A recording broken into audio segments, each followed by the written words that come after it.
Hi, I'm Steve Rose. I've been a chef for 38 years, was the owner of the greenest restaurant in the entire San Francisco Bay Area, and now I'm a farmer here at Rose Ranch. We do things green around here. What sets me apart is that green is not just a buzzword like a lot of people use. Green is an operative word, and it really is easy to do. I'm going to share with you my secrets on how to do this at home. We're going to have fun, and living green, living truly green, is really a blast. I believe that people want to learn how to live this way, they just don't know how to go about it. And that's the whole purpose of the show, is to teach people how to do it. I'm going to show you the way, show you the pathway to green living. Welcome to the Organic Rose.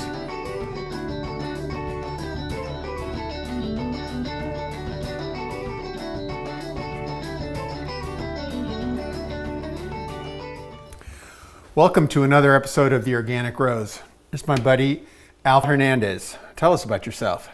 Well, pleasure to be here. You know, my name's Al Hernandez, and I am the editor of the Vine Times, and I am probably one of the biggest fans of Lodge cast iron on the planet for so many reasons, from the fact that they're environmentally friendly. They're made here in the United States, and they've been around for about 121 years. How many generations of family is it? You know, it's 5 generations now, and they're going to be bringing on the 6th one here pretty soon. Wow, that's amazing. So yeah, they started in 1896, and they just celebrated their 120th anniversary last year with a big to-do. And you know, when we talk about Lodge cast iron, it's amazing for so many reasons, including the fact that more than likely, if you treat cast iron properly, it will outlive you and your grandkid. It stands the test of time, and you would think that a product of this quality would cost an arm and a leg, and that's the other great thing about cast iron is it's so affordable. It's ridiculously affordable. I mean,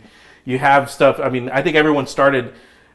When they started with cast iron, it was either their grandparents had it or they went cooking out in when they went camping, whether it's a Boy Scout troop or something like that, where they had their first Dutch oven or their first frying pan. And Lodge has done an amazing job over the years.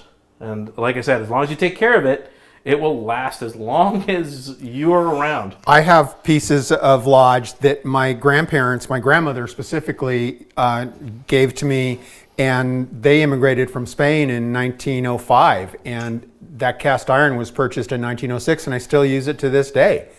And it's just, it's an amazing product.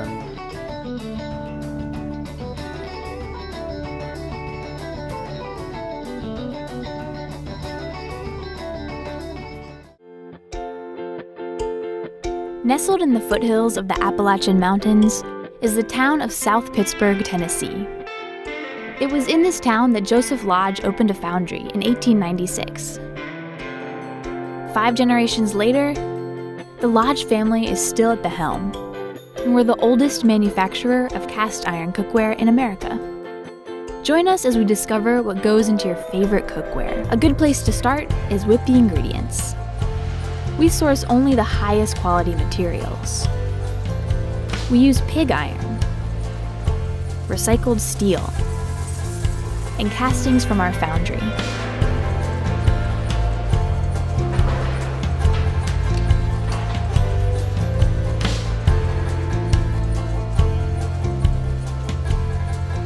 We transport the ingredients using an electromagnet, capable of carrying up to 5 tons of metal.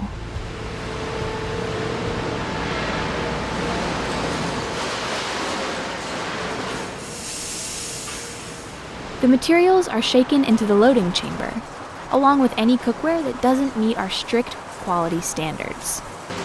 These ingredients are weighed according to our exact recipe.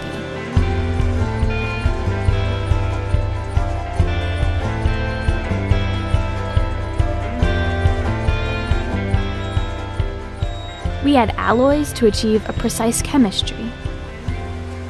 When it's all weighed and ready to go, we've reached at least a 10-ton charge.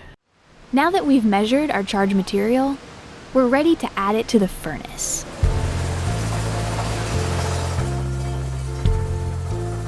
The electric induction furnace runs at 2,800 degrees.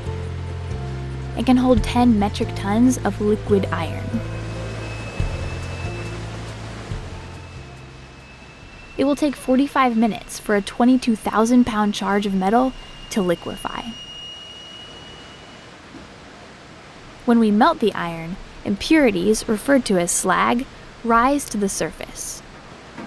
Our melt crew removes the slag. Then we take a sample.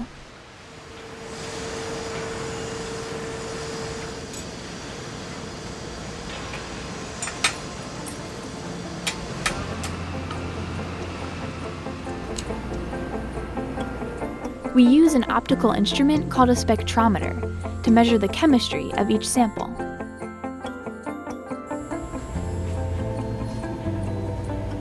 While we wait on the iron to melt, our ladle operator prepares bags of silicon that will be added to the transfer ladle. Silicon must be added at a precise time during the process. That is why we put it in at the pouring stage, by hand. It deserves the extra attention to detail. The ladle is maneuvered into place as the furnace is tilted almost 90 degrees into the air. There goes the silicon.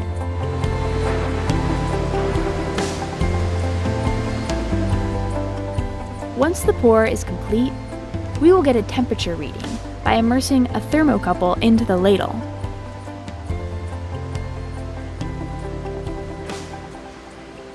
Looks good. The transfer ladle will bring the iron to the place where we put the cast in cast iron.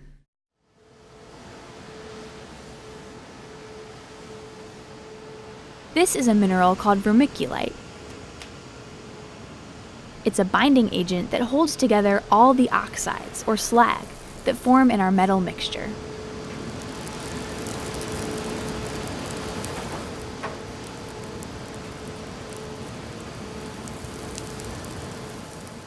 We slag the iron once more to ensure our metal will form the highest quality castings. Now it's time to transfer the molten metal to the pouring machine. But before we can cast anything, we must start with a pattern. These employees switch out a previous pattern that was being used that morning. It's typical for us to switch patterns at least 6 times a day. Lodge manufactures the largest line of cast iron cookware in the United States. We make skillets, Dutch ovens, griddles, and a whole lot more. Cast iron is made by pouring molten iron into molds made of sand. Since sand melts at a higher temperature than iron, it holds its shape when it comes into contact with molten iron. Our molding machine may look high-tech, but our technique is ancient. Sand molding has been around since 680 BC, and it remains the best and most practical way to cast iron cookware. Our foundry technician checks to make sure the sand molds meet our specifications. Up on the second floor is where we mix our sand. It's a simple combination of sand, water, and clay.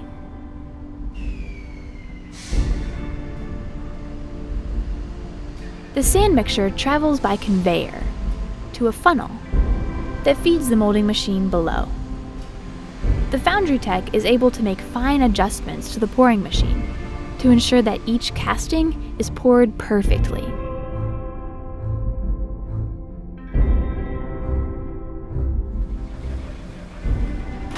And it's off to the shakeout line.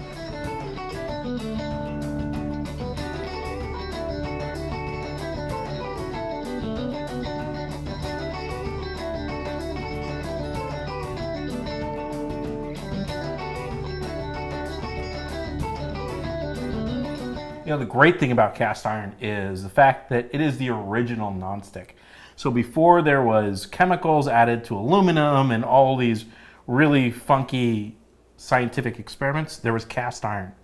Now, I've had people tell me that, but my cast iron, it sticks. And my answer to them is they're not paying attention to their food, right? So when you cook a protein on cast iron, when you first put it down, yes, it's going to stick. But as it cooks and it gets to the right temperature, it releases from the pan. And at that point, it tells you it's now okay to turn it over. Cast iron for 120 years did pretty much just cast iron. But recently they've gotten into steel, and that's been so exciting because now we've got paella pans that are made right here in the United States. Paelleras. I mean, I'm so excited to use this. What material is this made out of, and how is it made? So this is steel, and it's very similar to the way that they make cast iron. Only it is, in this particular case, it is, it's a lot lighter. Okay. It does feel nice and light. And it doesn't retain the heat as well as cast iron. I mean, those are the big differences, right? But as a chef, I can tell you, I love cooking in steel almost as much as I love cooking in cast iron. Would this be considered carbon steel? Yes, it would. Okay. But it also has a coating, so this is seasoned. Okay. Whereas a lot of carbon steel is not, and then you have to deal with rust issues and take. So how does this? Okay, so as you know, a properly made paella needs to have a crust on the bottom of it, right? I've had people at our restaurant say, "Oh, the paella is burned." No, it's not burned. No. That's the crust that's supposed to form on the bottom of the paellera. Absolutely, and when you go to Spain, there are people that will fight you for that bottom crust. Yeah. I mean, because that is like the sweet spot. That is the part of the paella that everyone wants that final bite of. Yeah. Because all of those flavors, they caramelize, they get so intense, and yet so homey at the same time. It's an amazing thing. So when we talk about, the paella, these will do that, and they will caramelize the bottom with the chicken stock or the seafood stock and all the spices and all of the flavors just come together so nicely. And yes, there is a point of no return where it is carbon, but in general, when you have that nice caramelized thing, it's just like caramel, where technically that's burnt sugar, but it tastes really good. But your eyes, your ears, and your nose are going to tell you when that's al punto. Yeah. When it's ready. Yeah, absolutely. And one of the stories I love to tell, paellas, since we are going to make a paella today, is that paellas originally were cooked in shovels. So these people that would be working, whether they be on the coast or inland, would harvest proteins, whatever they could get. If they were on the coast, they'd get fish and clams and shellfish and what have you. They'd always have rice with them. They'd always have this azafran with them, and which is very expensive. Yeah, it's actually the most expensive thing on the planet by weight. Like people think gold or platinum or some of the other things. Nope, it's because this is just, you cannot do anything but hand harvest these things. So and it's pistol by pistol. It's pistol by pistol. So imagine sitting there. Imagine having your job be picking the pistol out of one flower to make this amazingly aromatic. It's not an herb. No, I'd say it's a spice, but I mean, how much vino would it take to consume to do that job? Oh yeah. Well, you might not be able to see anyway. But where was I going with this? Oh, so if you're in the coast, you harvest some seafood. If you're working inland, you'll grab a dove or a pigeon, a conejo, a rabbit. They'd always have the rice with them. They'd always have the azafran with them.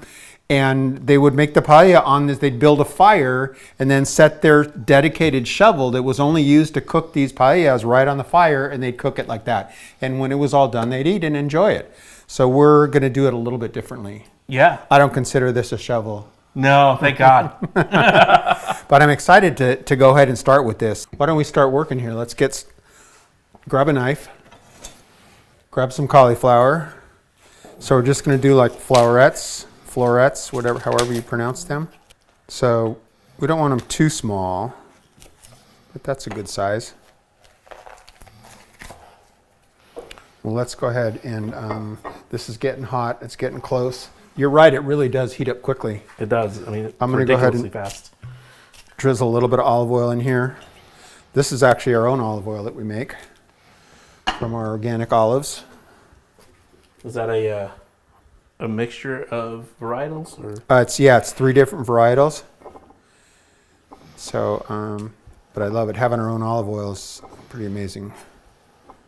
It's so good, and you'll taste it I mean, just to drizzle it on, on an asparagus or some tomatoes or what have you, it just, all it does is accentuate the natural flavor of the vegetables. I'm going to go ahead and start putting some of the broccoli on here. Yeah, I'm just trying to keep uniform. That's fine. It can be rustic too. That doesn't matter. So Al, your family's from Spain. My family's from Spain. Tell us about the history of paella as far as the modern history. I've already told the old history, right, how it originated, but in today's world. One of the wonderful things about paella is its versatility. We've talked about the cooking vessel being versatile.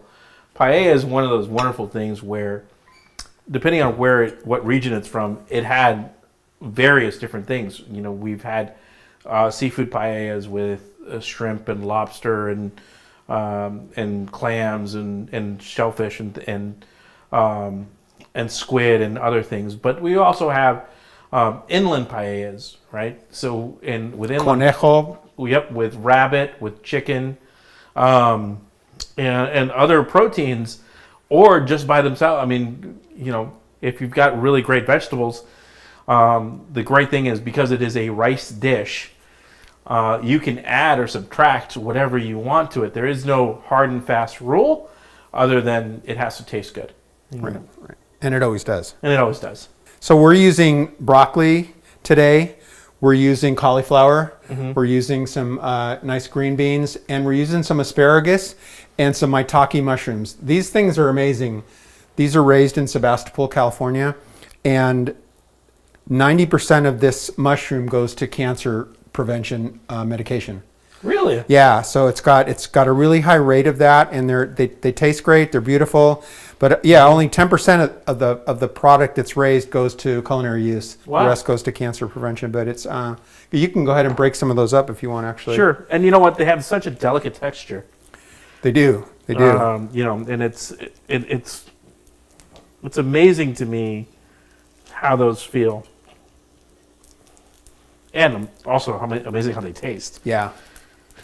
So what I did with the chicken, that's organic local chicken wings that I use. And I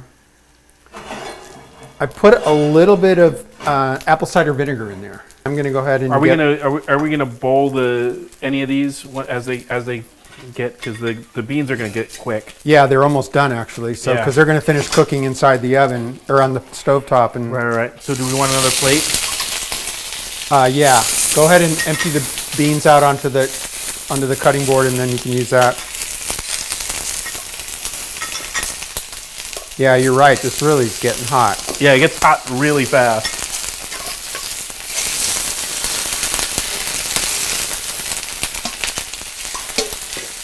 Very nice.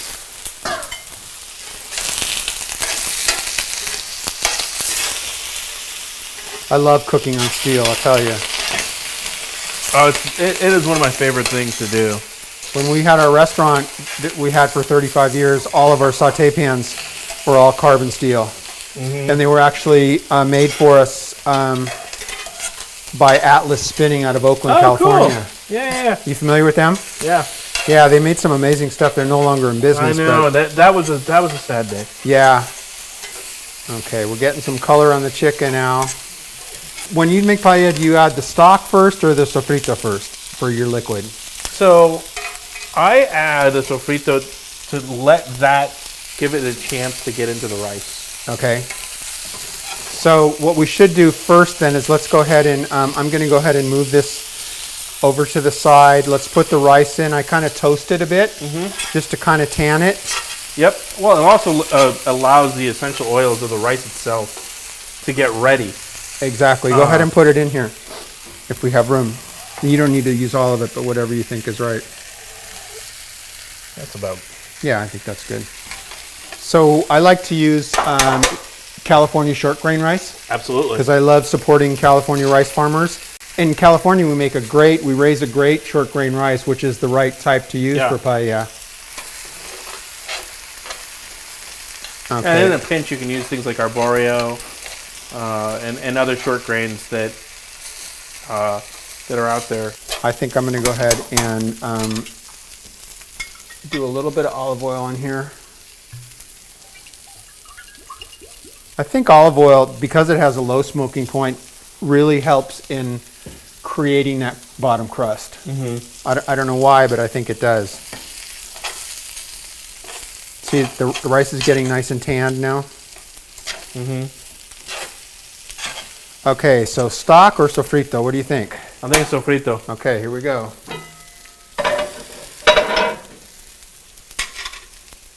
Talk about sofrito. It's one of the... It's one of the holy trinities. Well, yeah, it's for sure one of the basic sauces in the Spanish kitchen. Yep. There's a lot of different varietals of it, and different people make it different ways. But mine is garlic, onion, tomato, bell pepper, and I put some jalapeno in it too, just to give it a little bit of kick. Give it a little kick. Yeah, and then it's gonna then it's allowed to simmer for several hours. I think we're gonna need that stock sooner than later. I think so too. Let's go ahead and do that. Here, I'll let you go ahead and hold it, and then I can ladle it in. Since it's all going in the same pot, we can use the same ladle.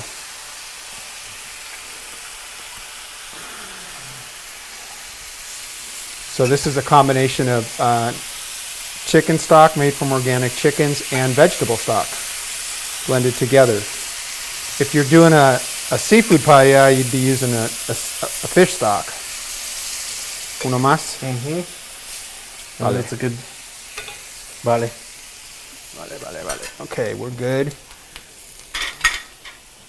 Behind you. Okay. So we'll give it a little bit of time on top, and then it's going to go into the oven. I've got the oven going at 350. What else do you want to add to it? Oh, the mushrooms. Yep. The mushrooms should go in right in, because these will overcook so quickly. Yep. Don't those just feel amazing? Yeah. They're just I so love the delicate. texture of it. So delicate. Okay. It's looking good. It's smelling good. When are they going to invent smell-o-vision? Yeah, well, that's $1 billion idea. Azafrán, por favor. I like to almost make a slurry with some of the stock, and what I think that does is it lets that infuse the flavors. So how long do you usually do that for? 10-15 minutes. Yeah.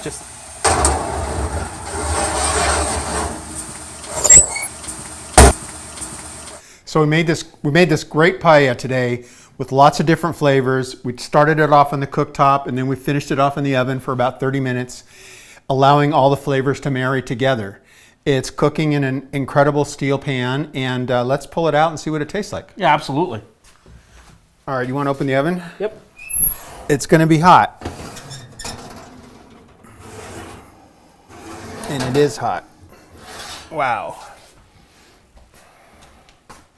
Look at that. That's gorgeous.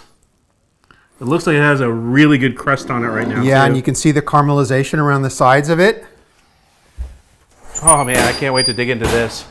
And I'm going to put some nice lemons off of our tree in here as a little garnish.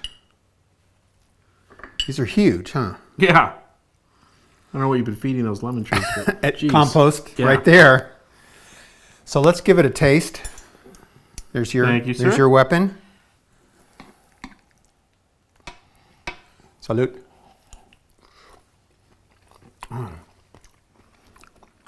Such amazing flavor. Now in this paella, we put in broccoli, cauliflower, chicken stock, Asparagus. chicken wings, Sofrito sauce. sofrito, and azafran, That's azafrán. which is saffron for our American viewers, and that is the most expensive by weight of anything, whether it's gold, silver, platinum, whatever. Yeah. And it's well worth it. But you can't make a paella without it. Absolutely. You definitely have to. Let's go ahead and do this too. Um, Lemon kind of, I like lemon kind of brightens everything. Absolutely. Al, thanks so much for being here today and sharing our heritage together over a wonderful paella. Thanks for having me. It's been such a wonderful experience. Great, and we'll see you guys next time on the Organic Rose.